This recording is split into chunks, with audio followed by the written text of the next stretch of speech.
আসসালামু আলাইকুম সম্মানিত কৃষক ভাইরা, সবাই কেমন আছেন? আশা করি সবাই ভালো আছেন। বরাবরের মতো আজকে আরেকটি নতুন ভিডিওতে সবাইকে স্বাগত জানাই। সম্মানিত দর্শক ভাইরা, আজকে একটি গুরুত্বপূর্ণ বিষয় নিয়ে কথা বলবো। যেহেতু এখন আমন মৌসুম, এই সময় চাষি ভাইরা বিভিন্ন জাতের ধান বীজতলা তৈরি করবে।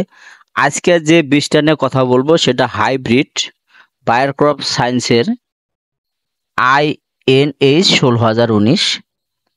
এই হাইব্রিড ধানটা ইন্ডিয়াতে প্রচুর পরিমাণে চাষাবাদ করা হচ্ছে।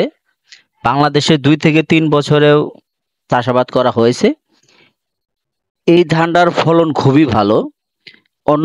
উফশী জাতের তুলনায় ৫ থেকে ১০ মণ ফলন বেশি হয়। সম্মানিত দর্শক ভাইরা, এই INH ১৬,০১৯ আপনি কেন বপন করবেন এবং কেন লাগাবেন? সম্মানিত দর্শক ভাইরা, প্রথম যদি বলতে যাই যে BLB পাতা পোড়া রোগ প্রতিরোধিত এবং কারেন্ট পোকা প্রতিরোধিত। এই যাত্রায় আপনার কারেন্ট পোকা হবে না, লাগবে না এবং সহনশীল এবং জীবনকাল ১২৫ থেকে ৩০ দিন এবং ধানটা মাঝারি চিকন এবং ধানটা সহজে হেলে পড়ে না।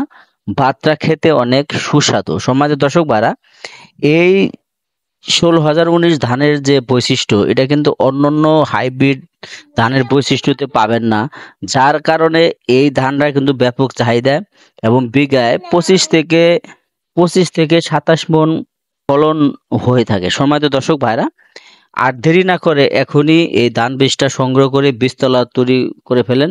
মনে রাখবেন, ১ কেজি বীজ অবশ্যই ২৫ থেকে ৩০ শতক জমিতে বপন করবেন, আর ১ কেজি বীজ ১ শতক জমিতে বীজতলা তৈরি করবেন। আর প্রতি বিঘায় ফলন হবে ২৫ থেকে ২৭ মণ। সম্মানিত দর্শক ভাইরা, সবাই ভালো থাকবেন। ভিডিওটা ভালো লাগলে অবশ্যই একটি লাইক, কমেন্ট, শেয়ার করবেন। সবাইকে ধন্যবাদ। আসসালামু আলাইকুম।